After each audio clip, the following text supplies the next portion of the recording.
Hello students, from today we shall start with the new poem in your syllabus, Water by Chellapalli Swarupa Rani. Okay, so we shall start with this little bit information about the author which is given in your textbook, and we shall proceed with the poem.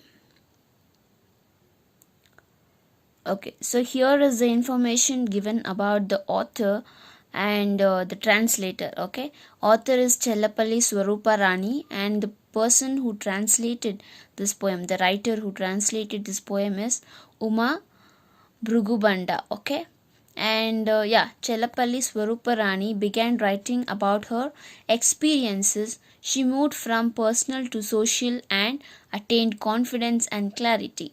Her mature poetry consciously deals with issues of gender and caste. Neeli Megagalu, Chikkanavuttunna Patta are some of her works. So, yeah, she is a Telugu writer. Okay, she's from Andhra and she's a Telugu writer, and she writes poems in Telugu. And this particular poem, Water, is also written in Telugu, and it is translated by Brugubanda. Okay, so Chellapalli Swarupa Rani, she writes about her experiences. She was a Dalit woman, and you know how Dalits were treated in our society, and they were called as untouchable, lower caste. Okay, so she writes about her experiences, and she moves from personal to social and attain confidence and clarity. So when she tries to express the personal sufferings, and now she is sharing or commenting or showing that the society, the Dalit caste or Dalit lower caste community, also have many problems like her. Even she is a Dalit, and she expresses Dalit's the Dalit's problem. Okay, so her mature poetry consciously deals with issues of gender and caste. Okay, so the poetry always deals with gender and caste. The main themes in her poems are gender and caste, and her important works are Neeli Megagalu and Chikkannavuttunna Patta. Okay, so Uma Brugubanda teaches at the Center of Cultural Studies at the English and Foreign Language University, Hyderabad. She is currently writing her doctoral dissertation on Telugu cinema and the production of religious and secular subjectivities. So she is a translator, and she is also from Hyderabad, and she studies in Hyderabad, and she is doing a doctoral, PG course in dissertation on Telugu cinema and production of religious and secular subjectivities.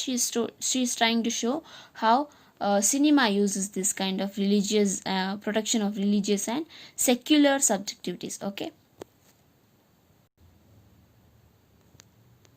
Okay, so we shall see how it was so difficult for Dalit women to write her write the sufferings of the Dalit woman. Okay, and it has taken a long time for a Dalit woman to overcome their oppression as women, as adults, and put to creative use the gains of social and literary movements. So here, first of all, Dalit literature is where it talks about the literature written by Dalits about their lives. Okay, Dalits was a lower caste, and it was like they were subjected to oppression. Oppression is putting them down. Okay, they were treated as lower caste, and they was called as untouchables. Okay, so it has been taken so long time.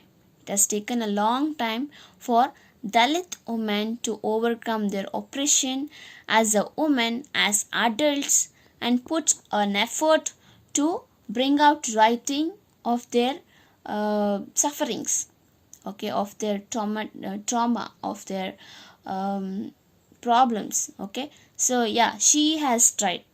Swarupa Rani has tried and made an effort to bring the sufferings of Dalit women in her writing. Okay, so common issues that bind Dalit men and women, like untouchability and caste oppression. So the common thing what Dalit people face is untouchability and caste oppression. So when they are called as untouchables. Mulkraj Anand, a writer, he says that they are called as untouchables. Okay, they are called as untouchables, and they were oppressed because of their caste. Okay, they were suppressed, they were oppressed, they was treated very low, and yeah, as soon as you read a word like untouchable, okay, they were not able to touch the other upper caste people. Okay, so this was the main problem what Dalit men and women used to face, and specifically women also suffer from patriarchal oppression. See, on the one side they have untouchability and caste oppression. Women, especially women from Dalit community, have, on the one side it is caste oppression and untouchability. On the other side they also have patriarchal oppression. So patriarchal oppression is where the male is the head of the family, and they try to rule over or control, or maybe yeah, they will try to rule over women. Okay, so they are the head of the family and women are under them. Okay, so women have to follow the men. So that is how the patriarchal oppression was done for Dalit women, and these concerns are constantly foregrounded in Dalit women's poetry in Telugu, and is evident in the form, content, and the emotion that they express. So now, like poetess like Swaripa Rani and many other poets of Telugu, like women poets, women, so they try to foreground, they try to bring out the Dalits women's trauma, okay, or oppression in Telugu, and it is evident in the form, content, and the emotion. So they are able to bring out the emotions very clearly through their poetry.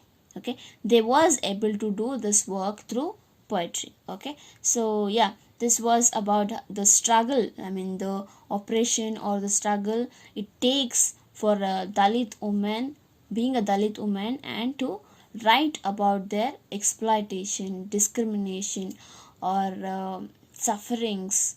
Okay, so Swaruparani has made an effort to show the society that what are the problems they face. Okay, so as I told you before, she is a poetess from Andhra. Okay, she's a Telugu poet. Swarupa Rani is a Telugu poet, and she's a Dalit poet specially. And there, she through this poem tries to show the discrimination done by the society.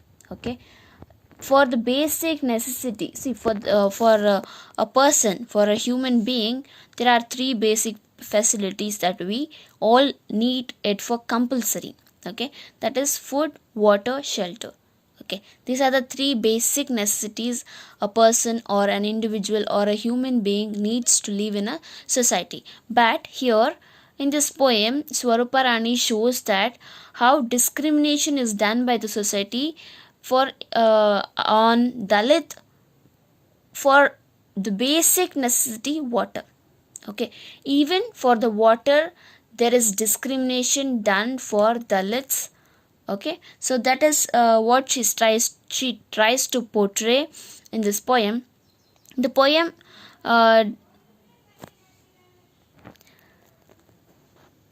so yeah, in the poem I mean, she shows that how discrimination is done, and she's sharing her experiences about how being Dalit woman, and she can show or express her plight of being a Dalit, and not even able to get a basic facility, basic necessity, that is water. Okay, so yeah, she talks about the fifth clan of the society. So there are four varnas, as you know.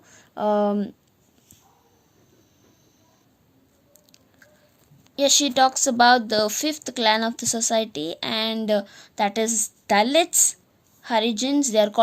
They are also called as Harijans. They are also called as untouchables. Okay, so yeah, she's talking in this poem particularly. She talks about Dalits, Harijans, and untouchables all together. They are called as same. Okay, and she uses water as media. Okay, she in this poem, Swaruparani, she uses water as media to express her sufferings or discrimination or untouchability, or yeah, the trauma that lower caste people suffer. Okay, so Dalit literature is a literature written by Dalits about their lives. So I think by now you got to know what is Dalit literature and how they try to express their trauma, discrimination, and etc. Okay, so this Dalit literature emerged first in Marathi, then it was written in Bangla, Hindi, Kannada, Punjabi, and so on. Okay, but first it started or it emerged from Marathi. Okay, Dalits were excluded from four varnas of caste system, and you know that four varnas. There are four varnas in caste system: Brahmana, Kshatriya, Vaishya, Shudra. They are four varnas, and the fifth, the Panchama, is Dalits. Okay, the Panchama is Dalits, and these were treated as lower caste, untouchables, and they were not allowed to even touch the upper caste people. They were forbidden from the society, and they were not even given the basic necessities to live in the society. Okay, so we shall stop here. We shall continue in the next class.